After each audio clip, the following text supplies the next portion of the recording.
రోజు గుడాలు అయితే స్నాక్స్ కిందకైతే చేశాను. టేస్ట్ మాత్రం చాలా బాగుంటుంది. పిల్లలకి పెడితే హెల్దీ, మంచి ఇష్టంగా అయితే తింటారు. ఫస్ట్ పొద్దున్నే నానబెట్టుకున్నానండి, 2 సార్లు కడిగి. ఒక గిన్నె తీసుకొని ఒక 2 గ్లాసుల నీళ్ళు అయితే పోసుకున్నాను. తర్వాత ఈ నానబెట్టుకున్న గుడాలు ఈ నీళ్ళల్లో వేసుకొని ఉప్పు కొద్దిగా నూనె వేసుకొని అయితే 10 నిమిషాలు మంచిగా ఉడకనిచ్చాను. 10 నిమిషాలలో మెత్తగా అయితే ఉడికిపోతుంది. చూడండి, మెత్తగా అయితే అయిపోయింది.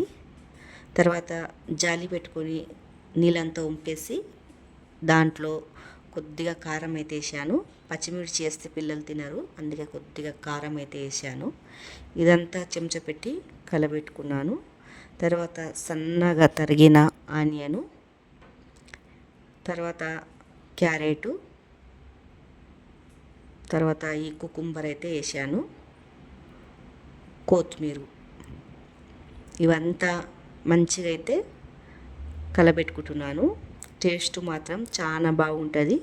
ఇది పొద్దున్నైనా టిఫిన్కైనా పిల్లలకి పెట్టవచ్చు, పెద్దోళ్ళకు, లేకపోతే సాయంత్రం పూట అయినా పెట్టుకోవచ్చండి. పైనుంచి అయితే నిమ్మకాయ పిండుకోవాలి, కానీ నేను నిమ్మకాయ అయితే పిండుతలేను.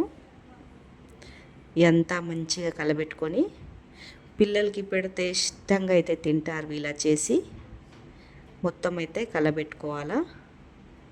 ఇదంతా కలబెట్టుకొని పిల్లలకి సర్వ్ చేసుకోవాలండి. ఇలా చూడండి, ఇలా మొత్తం కలుపుకొని టేస్ట్ మాత్రం చాలా బాగుంటుంది.